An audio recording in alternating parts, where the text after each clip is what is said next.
Muy buenas tardes. Como cada martes, hoy nos encontramos nuevamente en un contexto de coyuntura bastante interesante para el país y para las y los trabajadores de Colombia, especialmente organizados en la Central Unitaria de Trabajadores Públicos. Y como siempre, en nuestro webinar, adelantando temas que hoy son necesarios e indispensables para poder avanzar en este país, bueno, o para tener transformaciones también en este país. La Central Unitaria de Trabajadores y su Junta Nacional dicen que es muy importante tener los principios fundamentales hoy en un gobierno que es nuestro amigo, que está cercano, pero los principios fundamentales como la independencia, la autonomía y también la independencia frente a instituciones religiosas, frente a los patronos y los partidos y movimientos políticos, hace que sea una autonomía realmente integral y que así la vamos a ejercer. Igualmente, estamos mirando cómo apoyar frente a este gobierno no solamente las propuestas e iniciativas que nos ayudan bastante, sino también cómo desde el mundo sindical presentamos nuestra agenda laboral y los puntos que deben incluirse en el Plan Nacional de Desarrollo. Por eso la CUT trabajará pues, por una amplia participación que genera una construcción colectiva, que así se da, y una construcción colectiva recogida desde todo el país. Creo que es muy importante este punto, porque esta amplia participación ciudadana en la construcción del Plan Nacional de Desarrollo va a plantear en este espacio la agenda laboral para que quede incluida esa política institucional de trabajo digno y decente y la necesidad de desarrollar un estatuto del trabajo. Igualmente, la inclusión de género y el enfoque de género y juventud serán puntos fundamentales y nodales en esta etapa.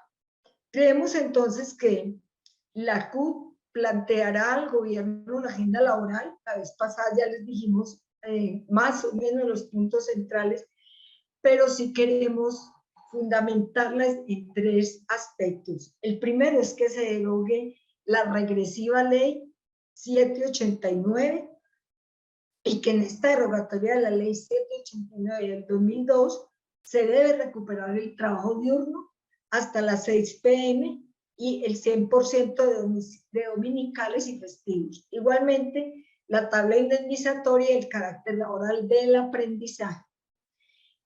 También queremos que se cumplan los acuerdos tanto de comisión de concertación para los pensionados y como las negociaciones con las y los trabajadores del Estado.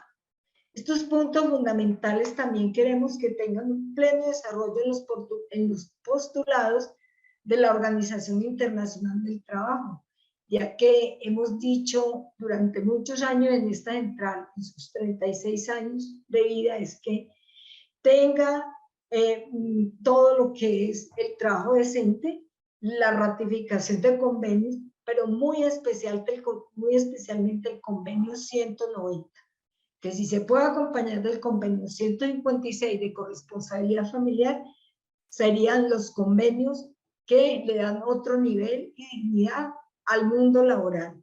El convenio 190 sobre acoso laboral y sexual en el trabajo tiene que ser también una transformación cultural de hombres y mujeres que estamos en esta apuesta. Y por último, es bien interesante que para el próximo webinar leamos sobre la reforma que se hace en la reforma tributaria, pero creo que es un punto de equidad, el nivel que se le vaya a dar o el aumento que se le dé a las bebidas azucaradas, porque tienen que ver no solo con nuestra soberanía alimentaria, sino también con una necesidad urgente de este país de cuidar la salud de las y los colombianos, ya que se cuentan como la obesidad y el aumento de enfermedades como diabetes, el consumo de las bebidas azucaradas desde la niñez, incluso en los colegios. Y ese tema va a ocupar una parte fundamental en el próximo webinar. Igualmente, entonces, contarles que nuestra agenda laboral tiene puntos fundamentales como la pensión de vejez, las plataformas de trabajo, pero sobre todo el teletrabajo, los convenios 190, 149, 183 y 156. También va a tener las nóminas paralelas como observación fundamental para que esto no se repita más, pero el trabajo decente tiene que ser una política pública y queremos que en todo este accionar las pensiones, la salud y la seguridad social sean los puntos fundamentales, como también priorizar hoy en el país el tema del empleo y punto realmente esencial para el Plan Nacional de Desarrollo. Por último, sí, tenemos hoy como invitadas a dos compañeras jóvenes, estudiosas de un tema fundamental y esencial, como lo es el tema de la reforma a la Ley 30. Creemos que aquí ellas están en condiciones de presentarnos dos cosas fundamentales. Uno, ¿en qué consiste? Recuerde que en nuestro pliego de emergencia y en nuestro pliego de agenda para el país, la educación es uno de los puntos esenciales para garantizarse especialmente la educación superior. Y nuestras expositoras, bienvenidas Jenny López y Marta Lucía Cárdenas, un saludo, un abrazo para estas mujeres. Igualmente saludamos a las abogadas del equipo, Stephanie, Alice y Miriam, que también nos acompañan cada 8 días. Y un saludo muy especial a nuestros comunicadores como Mauricio, Diego y a todos y a todas que se presentan en este webinar y lo escuchan también por radio para que cada 8 días podamos tener claridad sobre los temas que van articulándose en este país en la Carta de Navegación, como lo es el Plan Nacional de Desarrollo. Esa es la otra tarea que hoy vamos a mirar, cómo en este Plan Nacional de Desarrollo va la educación, qué es lo que se quiere, cuáles son esas reformas esenciales y cómo las piden estas personas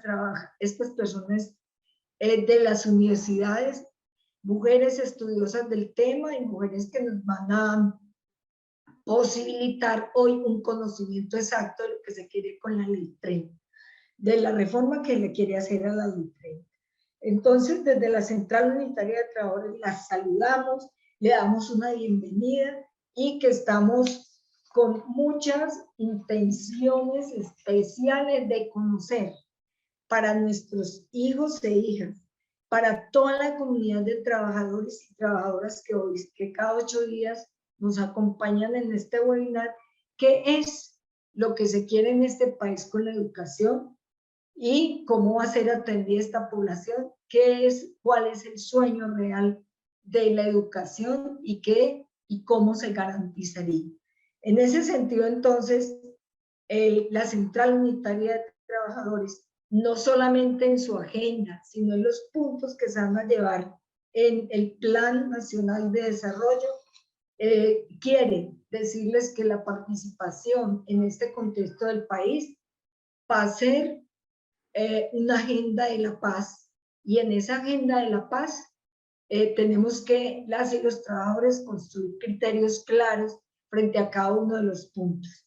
Por eso el accionar de esto es enfocarnos hacia las transformaciones democráticas del gobierno, de generar e incidir en la agenda laboral y además de la movilización social para establecer diálogos, concertación, poder estar con la bancada hoy por la que votó el país de todos los diferentes partidos, y también poder contar con una autonomía e independencia y con nuestra propia agenda que recoge las necesidades de las y los trabajadores del país. Bueno, sin más análisis de esta parte de la coyuntura. Entonces, presento a Lucía para que presente su expositora y para que nos dé a conocer hoy el tema. Bienvenida, Lucía, muy buenas tardes, y queda usted aquí con las y los trabajadores del país que se conectan no solo a través de esta plataforma, sino también por radio. Bueno, pues muchas gracias, Ligia Inés, al equipo jurídico de la CUT y a todas las trabajadoras y trabajadores que se conectan en este momento. Bien. Perdón, creo que voy a tener que cerrar un micrófono, pero bueno. Antes de hacer esto, quiero nuevamente agradecer y presentarles a nuestra invitada especial, que es Jenny López, una estudiante ya egresada de la Universidad Nacional de Colombia y quien hace parte de la veeduría estudiantil nacional en calidad de presidenta. Ella, junto a otras organizaciones y colectivas de la defensa de la lucha por la educación superior a nivel nacional, se han dedicado justamente a presentar no solo las inquietudes de la lucha histórica que ha llevado el movimiento estudiantil, sino también las que se han ido sumando con las situaciones coyunturales que han ocurrido, no solo las que vienen por el paro mismo, sino la pandemia, etcétera, de situaciones, este nuevo gobierno que también nos presenta unos retos en cómo abordar políticamente este espacio que antes era de discusión y diríamos hasta de oposición permanente frente a las posturas que no nos permitían un acceso a la educación superior y garantizada y que aún, pues en esta transición, todavía no está clara cómo se va a elaborar. Entonces, sin más, pues les presento a Jenny López García, una compañera de movimiento estudiantil. Y pues Jenny, todo tuyo el espacio. Bueno, hola a todas, todos. ¿Me escuchan bien? ¿Sí? Bueno, Sí. asumo eso como un sí. Listo, súper. Como lo decía ya mi compañera Jenny, yo soy egresada de la Universidad Nacional, pero ahora estoy haciendo una maestría en estudios políticos en este momento. Hoy soy la presidenta de la Veeduría Estudiantil Nacional, una organización estudiantil que se ha encargado o cuyo objeto de estudio es los recursos públicos destinados a la educación superior. En ese sentido, hemos estado durante 2 años muy pendientes de los debates de la educación superior y sobre todo lo que tiene que ver con dineros, pero no exclusivamente eso. En ese sentido, pues yo les quisiera hacer una presentación muy breve, como lo titulamos en su momento, la educación superior como una apuesta imprescindible del nuevo gobierno. Entonces, déjenme un momento, yo les comparto pantalla y les pregunto si es posible que pueda invitar a mis compañeros y compañeras de veeduría para que puedan asistir al espacio y escucharnos. ¿Sí? Listo, súper. Bueno, entonces les voy a compartir pantalla, déjenme saber si la pueden ver.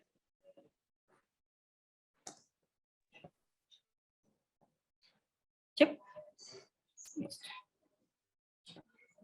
Bueno, entonces, como les decía, educación superior como una apuesta imprescindible del nuevo gobierno, el gobierno que va desde el 2022 hasta el 2026. Lo primero que yo quisiera empezar diciendo es que para empezar a revisar el nuevo gobierno tenemos que revisar qué nos deja el anterior, por supuesto. Un gobierno entrante como el de Gustavo Petro, que ha tenido muchos aciertos durante estos aproximadamente 15 días que ha estado en el poder, también debe asumir unas responsabilidades y unos desaciertos o aciertos quizá que deja el gobierno pasado. Y yo quiero hablar en concreto de 3 momentos importantes que nos deja el gobierno Duque para la educación superior. El primero es el 2018, en el que, recordemos, los y las estudiantes a nivel nacional salimos a 4 meses de paro por una situación importante de crisis, de desfinanciación, pues los techos cayéndonos a pedazos en las universidades. Lo segundo, y durante la pandemia, la promesa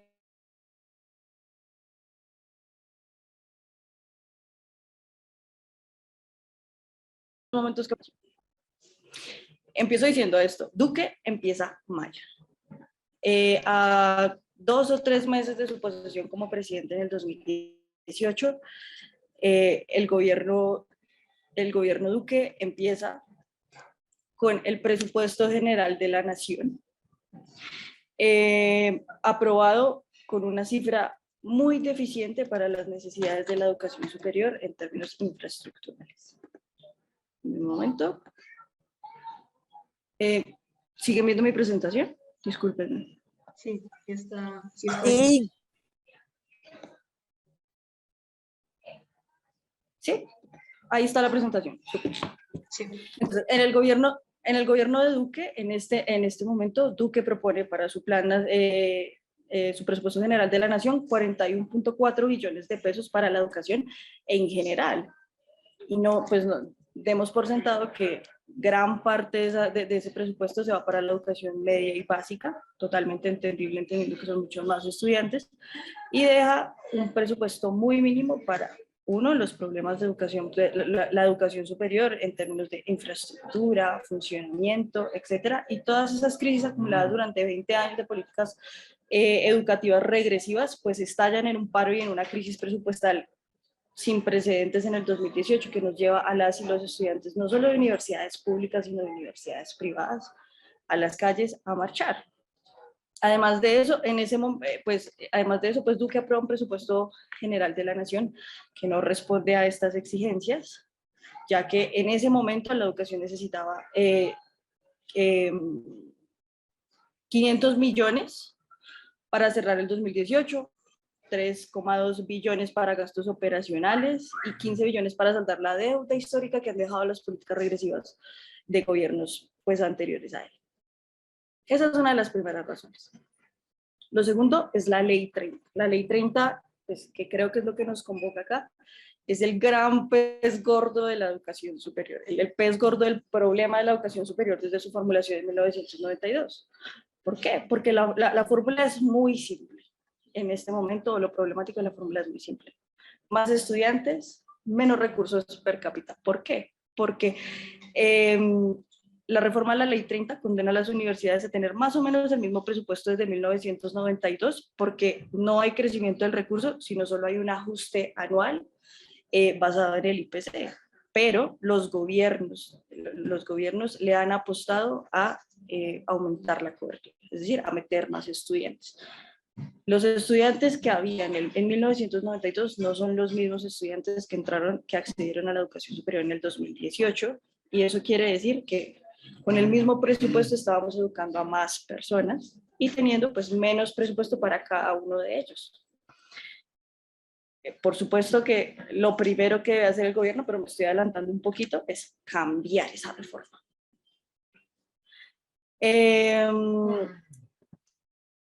Y en el 2018, paralelo a la mesa de negociación que se da fruto de las movilizaciones masivas que hubo, los rectores del sistema universitario estatal se reúnen con el gobierno nacional y hacen una suerte de acuerdo paralelo que es muy lesivo para los acuerdos que se estaban dando entre el movimiento estudiantil y profesoral y el gobierno, en el que acuerdan primero las becas bicentenario, que son becas para docentes, para que los docentes universitarios hagan maestrías y doctorados en el exterior, pero adjudicadas con criterios del Ministerio de Educación Nacional, que sabemos que son criterios que son muy difíciles de alcanzar para la mayoría de las y los profesores.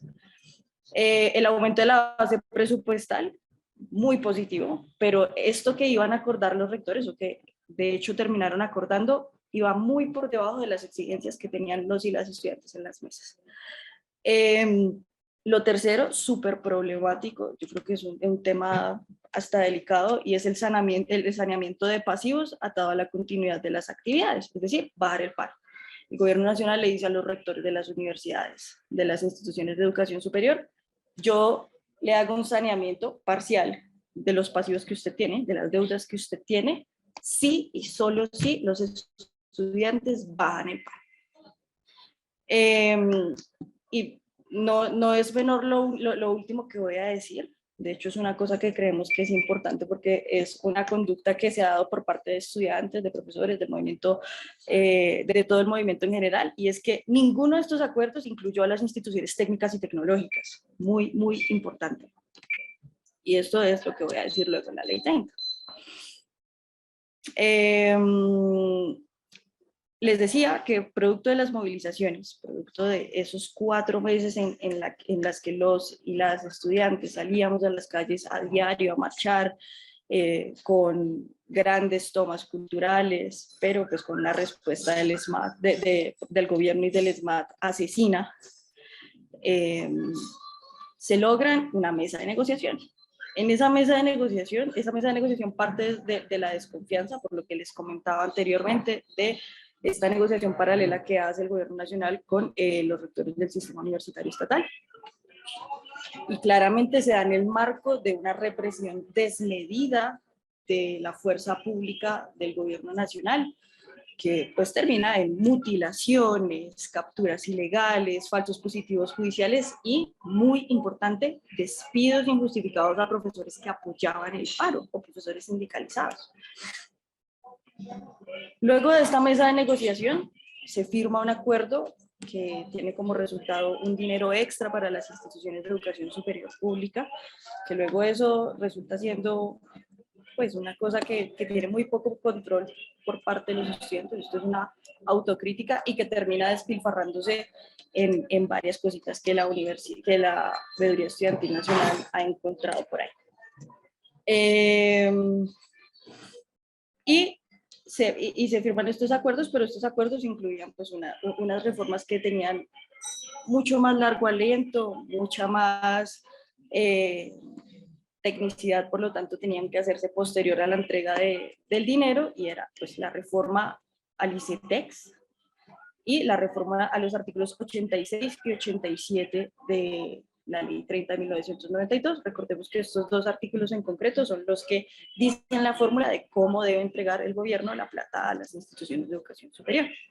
El gobierno no se compromete en estas 2 mesas en concreto, me atrevo a decir por presuntos intereses financieros y políticos, y lo que termina pasando es que en estas 2 mesas no hay diálogos vinculantes, lo que hace que los estudiantes y las organizaciones estudiantiles que participaban en esas mesas se levantaran e hicieran, por ejemplo, una mesa alternativa a reforma del ICETEX, de la cual la veeduría hizo parte, y pues resultamos radicando un proyecto de ley, ya va en segundo debate, ya luego les cuento un poco de esto.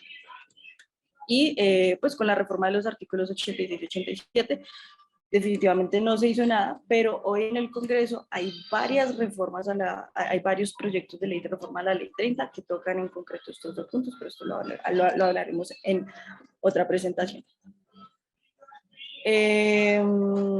Hay otra cosa súper importante, y es esto de los saldos apropiados y no comprometidos. Aquí me las voy a dar de profe y les voy a preguntar, ¿alguno o alguna saben qué es eso?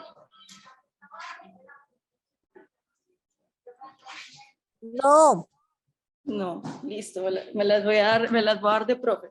Los saldos apropiados y no comprometidos, compañeros, son, bueno, apropiados, eso es una frase larga, la vamos a desmenuzar. Los saldos son pues dinero, apropiados, el gobierno nacional que va a gastar. Comprometidos es que dice de dónde va a sacar esa plata. Entonces, ¿qué querría decir? Saldos apropiados y comprometidos. Que el gobierno dice que va a gastar en algo y no le hace una asignación presupuestal. ¿Sí? Esto porque es problemático o porque se trae a colación. Porque les pongo un ejemplo. Digamos que el gobierno nacional dice que va a construir un hospital en X municipio que vale 1 millón de pesos. Lo dice, pero no le asigna presupuesto, no ejecuta. ¿Qué pasa?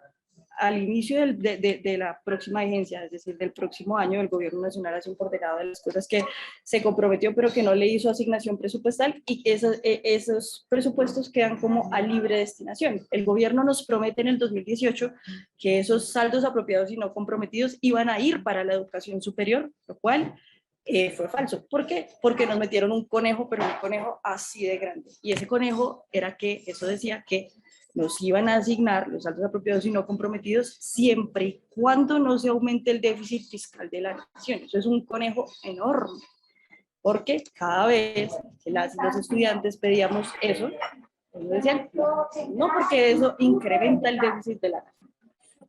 Entonces, eso es una cuestión súper importante. Continúo aquí con la presentación. Duque empieza mal por la matrícula cero. Empieza mal por la matrícula cero porque a Duque le tocó, yo creo que una situación durísima, una situación que ninguno se esperaba y seguramente ninguno hubiese podido manejar. Eso no lo exime de todas las cosas mal que hizo, pero es la pandemia. La pandemia, ¿qué nos trae a nosotros los estudiantes universitarios? Y en general los estudiantes del país, aparte de pues toda esta crisis financiera, toda esta cuestión de no poder trabajar, el encierro, el confinamiento, el mal manejo que se le dio en el principio de la pandemia a los estudiantes de educación superior y de educación media y básica, nos trae una virtualidad sin preparación. Los rectores de las universidades creían que esto iba a ser una situación que iba a tardar a lo sumo un mes. Hola. ¿Cuál Guadalupe? Hola. Ok, perdón. Sigue tranquila. Lo siento, lo siento.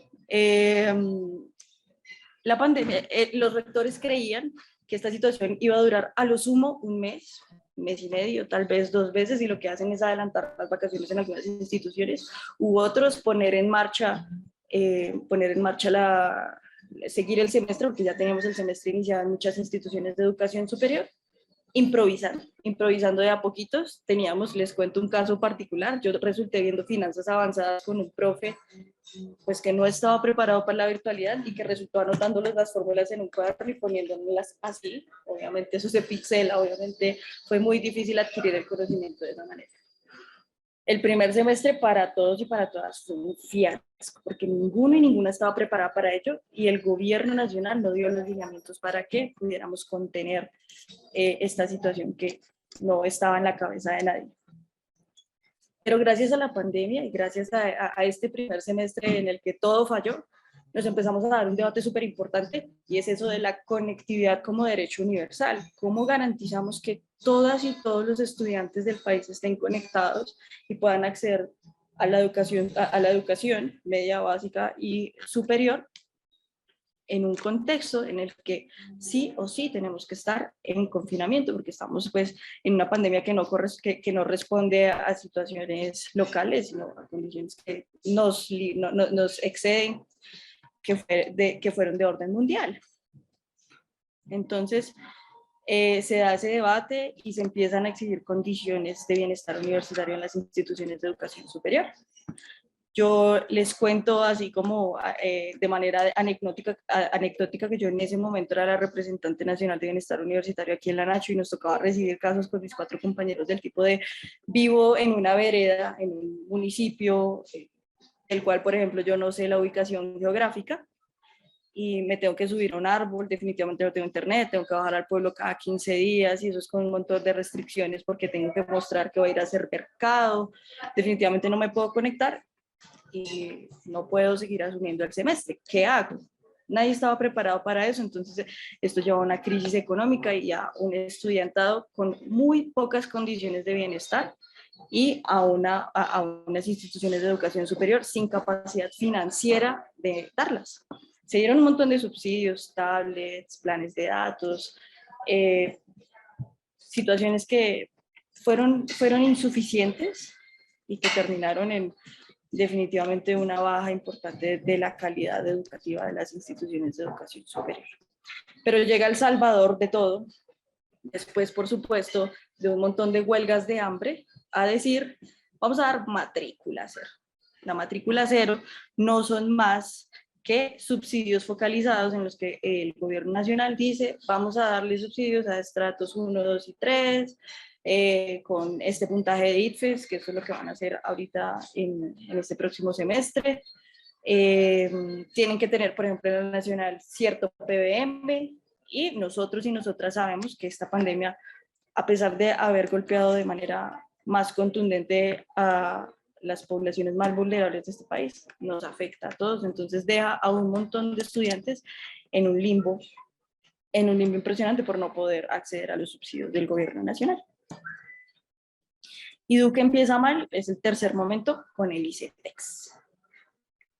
El ICETEX, la gran apuesta del gobierno Santos y el gobierno Duque fue la educación con subsidio a la demanda. ¿Alguien me quiere decir qué significa eso o qué se le ocurre? Otra vez dándome las de profe. ¿Qué se les ocurre por educación con subsidio a la demanda? Buenas tardes, pido la palabra. Dale. Es sobre que les como que les subsidian la educación. Bueno, va por ahí. La educación con subsidio a la demanda es que el gobierno nacional no le apunta a fortalecer la oferta en educación superior pública, sino que le apunta a sostener la demanda. ¿Qué quiere decir eso? Que en vez de invertir plata para que las instituciones de educación superior públicas tengan más capacidad, lo que hace es entregarle la plata de la educación a instituciones de educación superior privada para que atiendan la demanda que no pueden atender las públicas. ¿Esto con qué? Con programas como Serpilo Paga, Generación E, Sapienza, en Pereira se llama... Bueno, no lo recuerdo, voy a preguntar, pero tiene un nombre hasta chabacano. Todos estos programas son subsidio a la demanda, en los que el gobierno nacional opta por entregarle la plata de la educación a entidades como el ICETEX, que terminan entregándosela a instituciones de educación superior, privadas como los Andes, la Javeriana, la Jorge Tadeo, en el mejor de los casos, porque pueden ofrecer educación de alta calidad, y en el peor de los casos, a universidades sin acreditación de alta calidad, que de hecho terminan financiándose hasta más de un 50% exclusivamente de los recursos del gobierno nacional. No me voy a poner a decir nombres, pero son estas instituciones que nosotros mal llamamos universidades de garaje.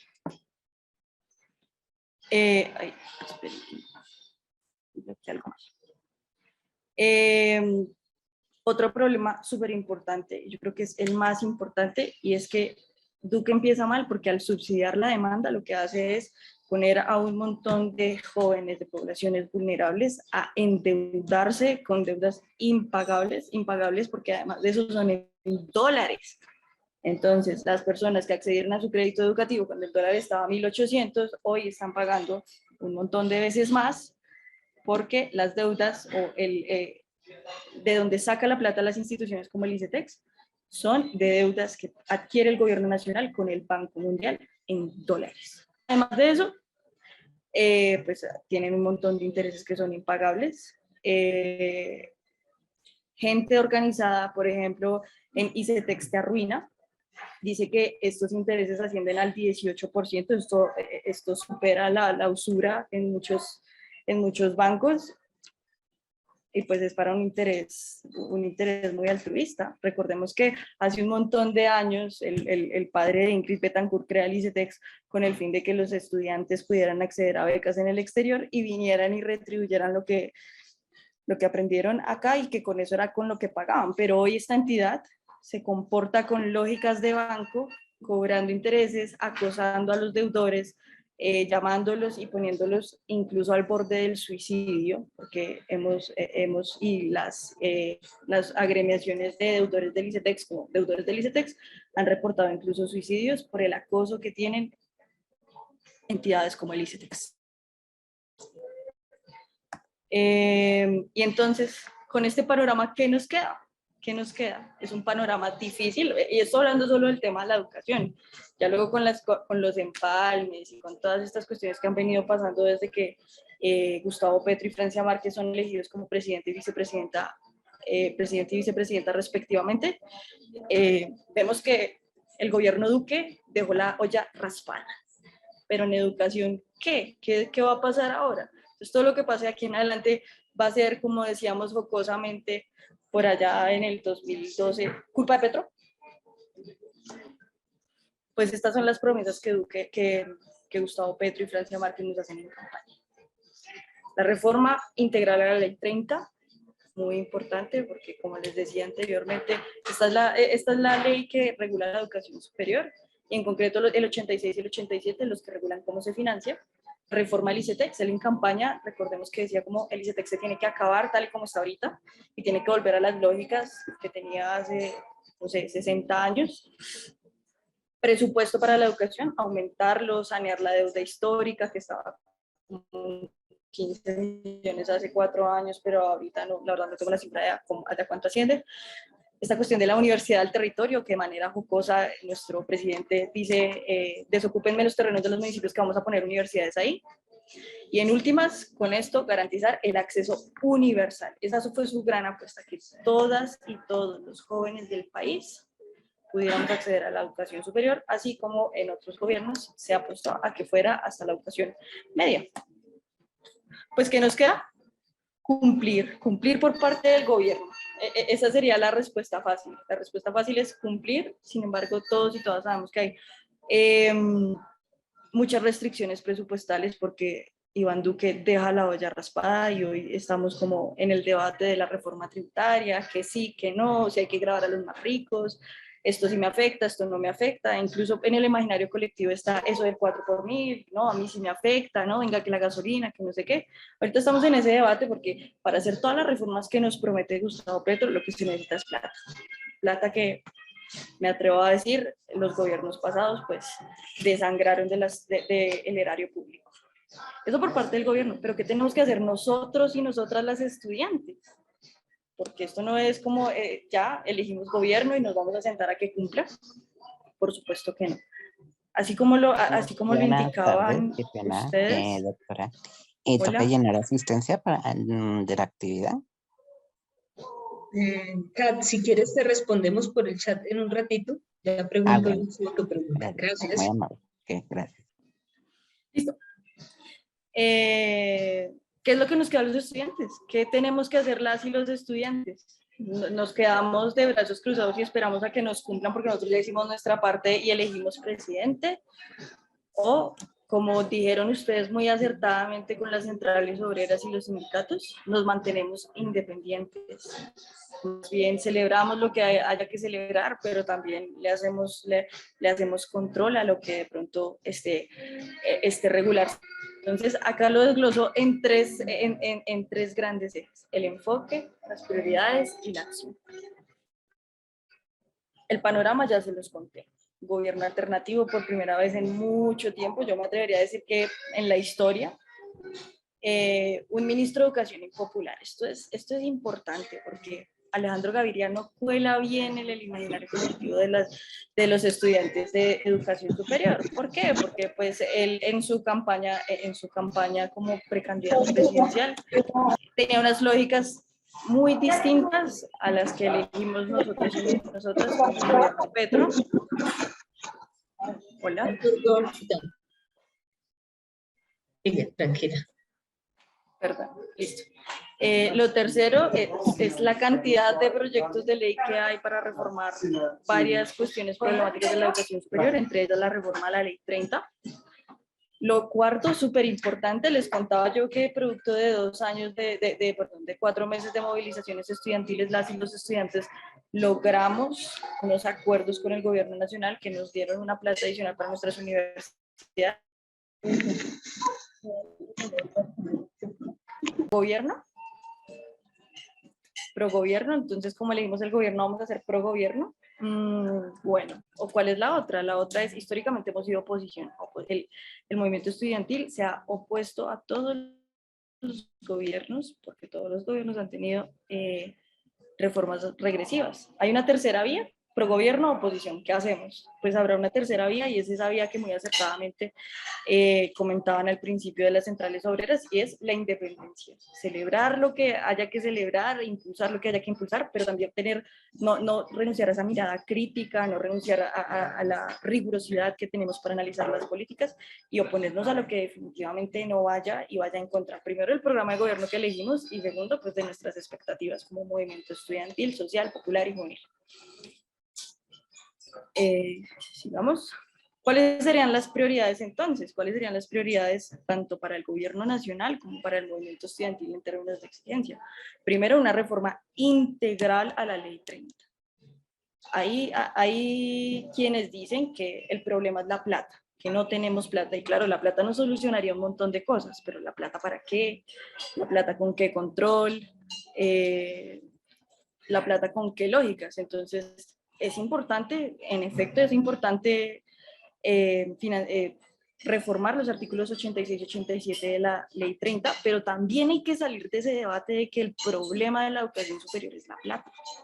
También hay que salirnos de ese debate de que si mañana milagrosamente nos llegan 100 billones de pesos para la educación superior, ya se arregla todo problema, porque eso es falso. Tenemos que tener otros debates que son de vital importancia, la autonomía universitaria. Por ejemplo, una diferencia que no está muy clara y muy marcada, que es la diferencia entre universidades e instituciones técnicas y tecnológicas, porque bajo esta diferencia que no es clara y que solo es clara en la palabra, el gobierno nacional y muchos actores se han valido para desconocer a las instituciones técnicas y tecnológicas que hoy ascienden a 32 en el país y que también tienen investigación, también tienen extensión, también tienen alta calidad, etcétera, etcétera. Y pues obviamente otros debates epistemológicos, filosóficos, organizacionales respecto a la educación para quién, la educación para qué, la educación en dónde, la educación al servicio de qué, que son debates que nos tenemos que dar nosotros y nosotras, pero también la esfera pública, ¿por qué no? Y otro pez grande que nos deja el gobierno Santos y es el Acuerdo por lo Superior 2034, que el próximo año ya entrará en una fase en la que no se va a ver qué resultados ha tenido, pero que deja un saldo muy problemático para las instituciones de educación superior, que de nuevo no fueron incluidas ni en esta, ni en muchos de los proyectos de ley que hoy están en curso en el legislativo. Lo segundo, para nuestras prioridades y para el gobierno nacional, creemos que debe ser el diálogo con todo el movimiento social, pero pues como estamos hablando de educación superior, por supuesto con el movimiento estudiantil, un diálogo que tenga 3 características principales: un diálogo que sea directo, la interlocución directa entre las organizaciones estudiantiles y en general el estudiantado y el gobierno nacional, y en concreto el Ministerio de Educación; un diálogo que sea vinculante, es decir, que cada propuesta que se haga sea tenida en cuenta de manera real, porque eso fue uno de los problemas que tuvimos en el 2018, y es que nosotras y nosotros proponíamos y el gobierno decía, bueno, cool, muy bonita tu proposición, pero no. Nosotros tenemos discreción de que esto va, esto no va, esto va, esto no va. Entonces, es muy importante esa parte de lo vinculante. Y por supuesto, permanente. Esto no es cuestión de una reunión o una reunión cada 6 meses o una reunión cada año, sino un diálogo permanente en el que las estudiantes y los estudiantes y el gobierno nacional podamos avanzar en esas reformas que hemos venido luchando por más de 100 años y que hoy tienen en crisis a la educación superior. Y lo último para el movimiento estudiantil sería pues la reorganización y la unidad, la construcción de confianza, los acuerdos claros, las perspectivas a largo plazo, porque sabemos que si este gobierno lo hace muy bien, vamos a poder tener más gobiernos alternativos, pero si este gobierno falla, lo más seguro es que se nos monte la ultraderecha, y lo digo jocosamente, pero pues es una posibilidad latente, viendo que el panorama fue un panorama bipolar, un panorama en el que teníamos quienes creemos en un gobierno alternativo, pero también teníamos gran parte de la población colombiana que le apuesta más bien al continuismo, a las políticas como las de Álvaro Uribe Vélez, Iván Duque, el primer periodo de Santos, etc. Y la cualificación y los relevos generacionales, yo creo que hay una cuestión importante con el movimiento estudiantil y tal vez con el gobierno, con el movimiento social, y es que los relevos generacionales son deficientes y la cualificación se da para unos pocos.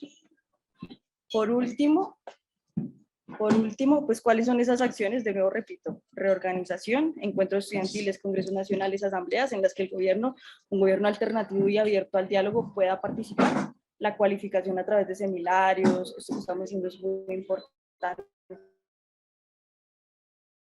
con profesores y con otros actores del movimiento social. Repito, esto que estamos haciendo acá es una acción supremamente importante y valiosa tanto para el movimiento sindical como para el movimiento estudiantil. tender puentes de establecimiento de diálogo con el Ministerio de Educación, como les decía, con las características que teníamos, permanente, vinculante y directo, todas las reformas que queremos, reforma a la Ley 30, reforma al ICETEX, reforma al Acuerdo por lo Superior 2034 y otras leyesitas que tenemos por ahí discutidas, pero construidas de la mano del movimiento social, del movimiento juvenil, del movimiento estudiantil. Y el seguimiento, por supuesto. En el 2018 creo que los estudiantes cometimos un error y fue haber ganado, pero no haber visto qué fue lo que ganamos y no haberle hecho seguimiento a qué fue lo que ganamos, cómo se invirtió la plata, qué se hizo y ahora qué vamos a hacer cuando ya pierda la vigencia. Entonces, hacerle mucho seguimiento a los recursos de educación superior, hacerle seguimiento a las obras de infraestructura que podamos lograr para sanear el déficit estructural y las implementaciones de todas las leyes que podamos reformar, del ICETEX, de la reforma de la Ley 30, si la logramos pasar. Entonces, ¿cuáles serían las conclusiones? Y las conclusiones no son solo para el movimiento estudiantil, sino para todo el movimiento social. Pues defender lo que nosotros y nosotras en las calles logramos al poner un presidente y una vicepresidenta alternativos. Defenderlo a toda costa y actuar en concordancia y, por supuesto, responder con altura al momento histórico. Un presidente puede hacer mucho, por supuesto que sí. Una vicepresidenta puede hacer mucho, por supuesto que sí. Pero es el movimiento social el que le da la fuerza, el respaldo y el que actúa en los territorios, en los barrios, en las localidades, en los sindicatos, en las empresas, en las universidades, que puede respaldar y que puede hacer que tengamos éxito en este periodo presidencial. Otros gobiernos alternativos y que no nos vuelva a coger ventaja a la derecha y nos replique. Entonces, vengo con la frase cliché de siempre, pero es una frase que para mí hoy tiene toda la relevancia del mundo y cobra más sentido cada día de este gobierno, y es que si nosotros los jóvenes no asumimos la dirección de nuestro propio país, nadie nos lo va a salvar. Nadie. Y eso lo decía Jaime Garzón, egresado de la Universidad Nacional. Víctima del conflicto armado, víctima de todo lo que sucede en este país. Después de tantísimos años de su muerte, hoy nos llama a tomar las riendas. Muchísimas gracias.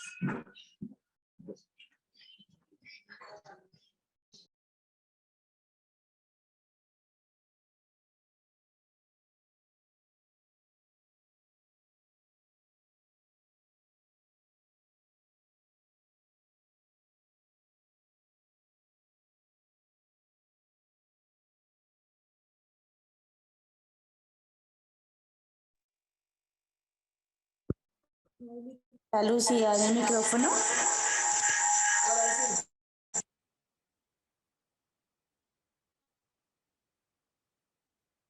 Gracias. Gracias. Primero que todo, agradecer, Jenny, por esta exposición tan amplia, tan completa. Yo creo que no solo logras hacer un gran resumen de lo que ha sido la lucha estudiantil y sus diferentes aristas con todas las expresiones que hay. Quienes participamos de otras asociaciones, en mi caso, ACRES, es una asociación mucho más antigua, pues también tenemos que reconocer expresiones de lucha anteriores y personas que quedaron en el camino, en el medio de esta lucha, buscando que la educación superior en Colombia sea una realidad. En ese sentido, me parece muy importante, voy a mencionar dos cosas desde los procesos de juventudes, ¿no? Donde muy hábilmente el gobierno de Duque recogió muchas de las inquietudes que teníamos y las puso a través de dos COMPES 4006, COMPES 4040. Yo quisiera proponer, como ya acá en este espacio, de muchísimo interés para que este nuevo gobierno retome y revise con lupa cuando, por ejemplo, se hace en uno de estos dos COMPES la recomendación a los consejos superiores, o se nota la recomendación a los consejos superiores de priorizar poblaciones, como si la idea no fuera realmente ampliar la base presupuestal y permitir el derecho, sino lograr el acceso de unas partes que, si bien tienen muchas más desventajas por justamente estas deudas históricas, no necesariamente son los caminos de solución viables para las exigencias que estamos haciendo sobre derechos fundamentales, en este caso como la educación superior. Entonces, pues, muchísimas gracias, Jenny, por tu participación, por estar acá, por el trabajo que representa también la veeduría estudiantil, a todas las personas que estuvieron presentes, y yo pues dejo a Ligia Inés justamente, no sé si le pueden activar el micrófono a Ligia Inés, lo agradezco, el mío estaba bloqueado.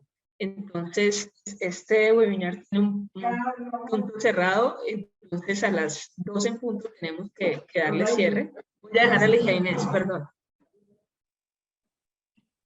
Gracias a Lucía y a Jenny. Excelentes exposiciones. Contarles que desde la Central Unitaria de Trabajadores esta es una de nuestras apuestas, la educación superior y su garantía, como decían ellas van a hacer su parte, porque pues la cualificación, estar en la reforma, seguramente nos vamos a ver en muchas de ellas, en la reorganización, entender puentes y en el seguimiento, seguramente nos vamos a ver todos los días con las y los estudiantes que preservan lo más sagrado de este país como la educación. Se articularán con nosotros en matrícula cero, que es nuestra pelea, y también tendrán este apoyo de la Central Unitaria de Trabajadores CUT. Y excelente esta articulación donde realmente queremos que el Plan Nacional de Desarrollo esto sea una política real. Como decía Jenny, uno, una garantía. Dos, de verdad, la educación debe ser gratuita, ya no más. Por eso es que hoy tantos jóvenes están desesperanzados. No tienen quien les puede pagar la matrícula, no tienen papás que trabajan. O, peor aún, no hay una motivación real en las universidades para abrir la puerta a las necesidades de la juventud. Hoy tienen otras y muy diferentes a las que tal vez nosotras podamos pensar. Ya somos una población muy adulta, pero una necesidad principal y esencial de esta población es que ellos tienen el futuro del país en sus manos. La construcción les toca también, de la mano nuestra tendrán todo nuestro apoyo, pero a ellos les toca iniciar un proceso de construirse en un país. La juventud ahora es admirable porque la preparación que tiene es muy grande, pero lo que tiene preparado no tiene dónde hacerlo ni quién se los pague. Esa es una de las peleas fundamentales de la Central Unitaria de Trabajadores para apoyar esta población, para apoyar nuestros hijos, nuestros nietos.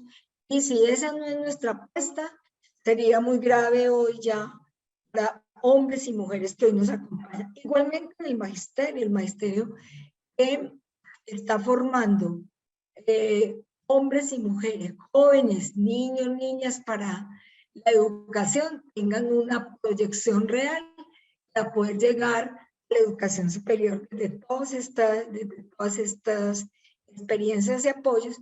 Y como ustedes pueden ver, Jenny y Lucía tienen clara la película. Así que hay que unirnos a esta pelea, articularnos como debe ser para que logremos una política pública de educación superior en el Plan Nacional de Desarrollo, pero sobre todo, cómo es que vamos a interpelar el ministerio que ya nos muestran qué obstáculos y dificultades tienen, pero yo sí creo que es un ministerio también que podemos apropiarnos, participar. Como dije yo al principio, miren, uno de los derechos fundamentales hoy que tenemos que hacer valer, como dice Francia, hasta que la dignidad sea costumbre, es la participación.